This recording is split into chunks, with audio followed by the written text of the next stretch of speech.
Ask yourself, what if no one ever bought any of my work? What if I'm never going to sell a book or publish a book or a short story? Are you going to continue to write? And if the answer is yes, because I have to, then yeah, then you are a writer. And whether you'll sell or not, I can't know. But if there are stories in you that have to get out, you want to put them down on the paper, whether you ever get the affirmation of a contract or a book in your hand or being on the bestseller list, if you still have to tell your stories, then you're a writer. If you can give it up, then it probably would be an act of sanity to learn accounting or something like that.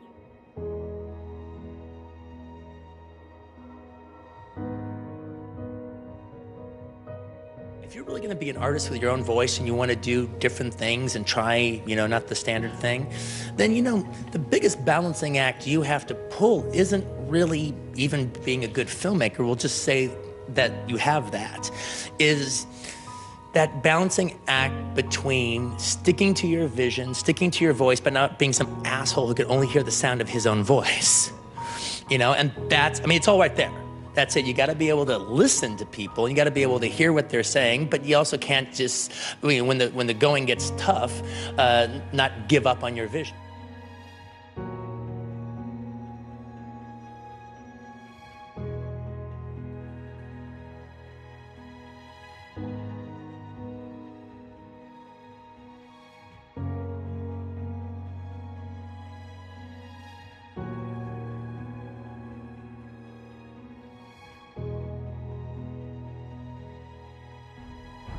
Everything I did, I was following something I really cared about, something I loved, something I was passionate about, and I kept following that passion, whether it was cars, whether it was anthropology, whether it was art, photography, and eventually it led me to my huge passion, my real passion, which was making movies, which combined all of those things.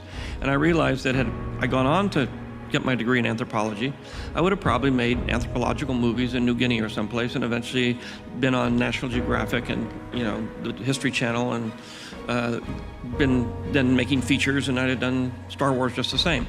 If I'd have gone to Art Center and become an illustrator, I would have probably started doing animation and doing animated films and making animated things, and then ultimately I would have gone on and been right where I was. So no matter which route I took, because I cared about all of them, they all led to the same place. Had I done what my father had wished me to do, which is to go into the office equipment business with him, which I knew I wasn't going to do, I knew I hated that, my life would have been unpleasant. And so I think it's very important not to do what your peers think you should do, not do what your parents think you should do, or your teachers, but to do what you inside, or even your culture thinks, but do what's inside you.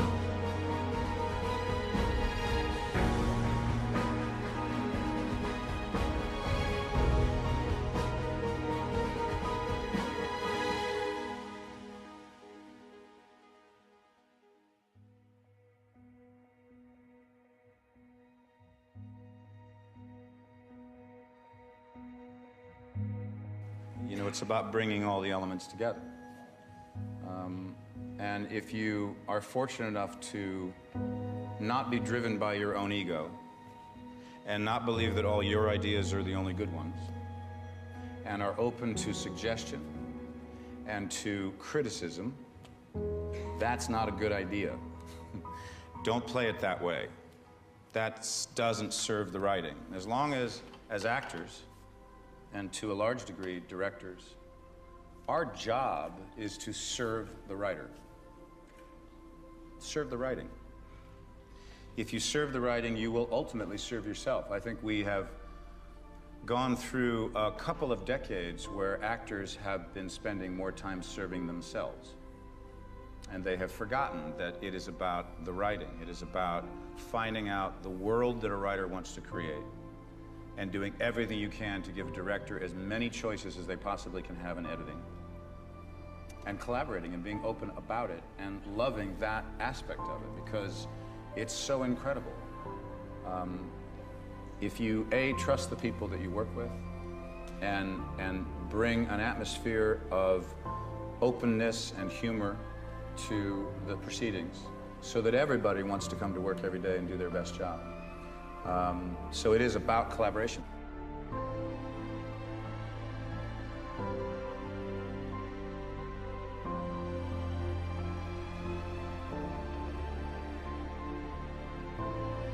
I think, you know, as an old friend, old priest told me, he said, you pay a price, you know, and you pay a price.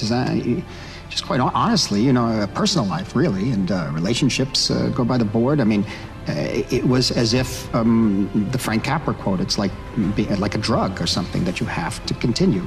And now, as I say, some people call that drive, some call it obsession, some call it just being selfish and being not a very nice person. But the reality is that I just had to continue that process.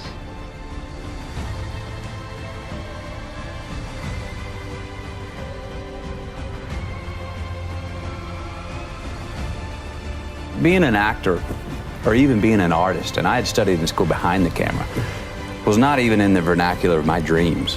I was raised 9 to 5, you go to work, you work your way up the scale. That's from your old man, right? Yeah. And that was all I was able to even, like I said, dream about. So the idea of living life and having a career that was in the arts, that was in the storytelling business, that was something that was really fun, was not something that, like I said, I even dreamed of.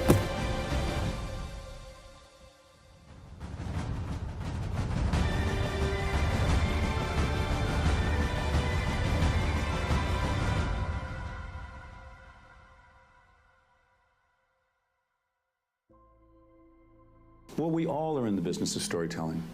I mean, it's not just exclusive for people like me who are in the entertainment business. I think that no matter what business you're in, no matter what you're selling or doing, why is it certain businesses can hover above their competition?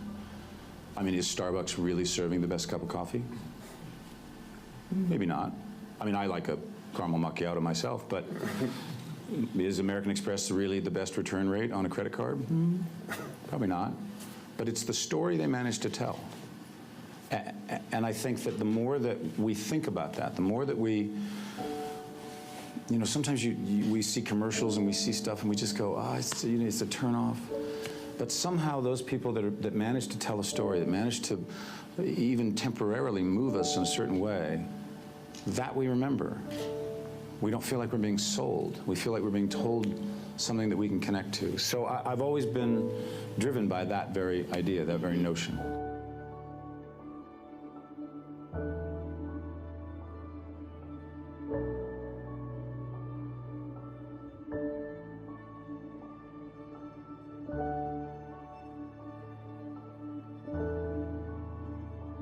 I decided to go to film school because I loved the idea of making films. I love photography, everybody said it was a crazy thing to do because in those days nobody made it into the film business. I mean, just unless you were related to somebody, there was no way in. So everything, that's silly. You're never going to get a job. But I wasn't moved by that. I set the goal of getting through film school, and just then focused on getting to that level because I didn't know where I was going to go after that. I wanted to make documentary films. And eventually I got into the goal of, once I got to school, of making a film. One of the most telling things about film schools, you got a lot of students in those days especially, it's not quite so much today, but wandering around saying, I wish I could make a movie, I wish I could make a movie. You know, I can't get in this class, I can't get any, first class I had was an animation class, it wasn't a production class. I had a history class and an animation class, and in the animation class, they gave us 1 minute of film to put onto the animation camera, to operate it, to see how you could move left, move right, make it go up and down. And it was a test to see, and then the teacher you had certain requirements that you had to do. You had to make it go up and make it go down. And then the teacher would look at it and say, oh yes, you maneuvered this machine to do these things. And I took that 1 minute of film and made it into a movie. And it was a movie that won 20 or 25 awards, in every film festival in the world, and kind of changed the whole animation department. And meanwhile, all the other guys were going around saying, I wish I could make a movie, I wish I was in a production class.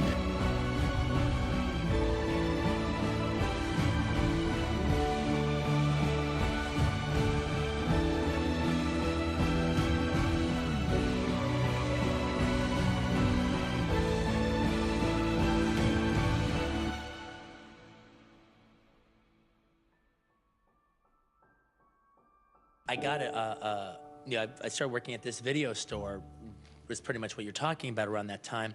And it was great at first because I'd always hated day jobs and stuff. And so I got a day job and it ended up being pretty good. But admittedly, I was there for 5 years. At a certain point, it was a narcotic, all right? I didn't have to keep pursuing my dreams because, you know, it's not what I want to do, but it's sort of kind of close.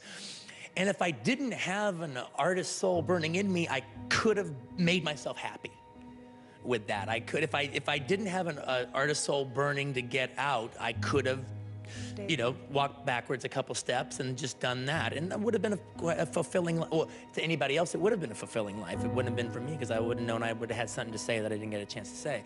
But it did put me to sleep for a while. And I've always just thought, I mean, what really got everything kind of truly going for me, you could point out a lot of different things, but the bottom line is the fact that I realized that even the group of people I hung around with, they were all great fellas and great gals.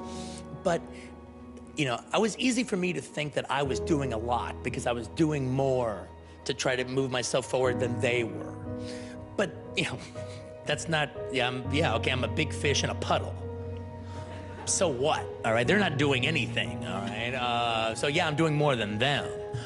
But I realized that actually I need to get my ass out to Hollywood and meet other people who are, you know, like in my category or working a little higher, and I should be the weakest link in my chain that I have, and that'll make me be stronger, it'll make me run faster. I mean, like an analogy I've always used is, all right, if you run the 100-yard dash with people that can't run as fast as you, yeah, you'll win. Hands down, you know that. But if you run with people much faster than you, all right, yeah, you might come in last every single time, but your time will be better because they're making you run all the faster. They're making you dig down just a little bit more. It doesn't matter that you won, your time is faster. And that's what I knew I had to do. I had to get out of Loserville and throw myself into a place where, like, this is what the do for a living.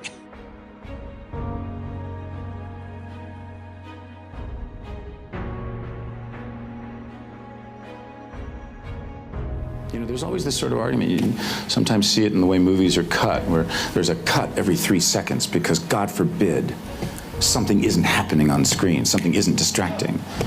But if you go back and look at the great movies, there's just a camera capturing people in a space. That is compelling. And I believe audiences actually, at the end of the day, they don't care about platforms. They don't care that it's on Netflix or on Instagram or a 6-second Vine or a 13-hour miniseries on PBS. They want good stories. If we give them great content, not just to fill the time, but great content that are great stories, they will watch it on whatever platform it's on.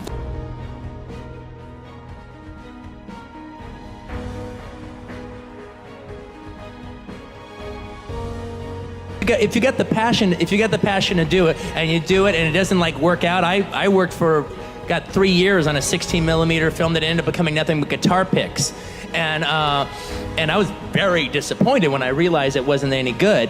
But it was my film school, all right, and I actually got away really cheap. When it was all over, I knew how to make a movie. And I didn't want to show anybody that, but I had the experience. I had a lot cheaper than I would have gone if I'd gone to film school.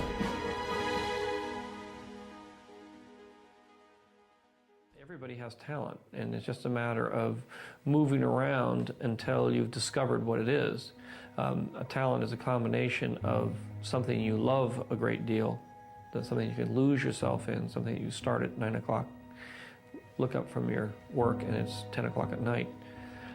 And also something that you have a talent, not a talent for, but skills that you have a natural ability to do very well. And usually those two things go together.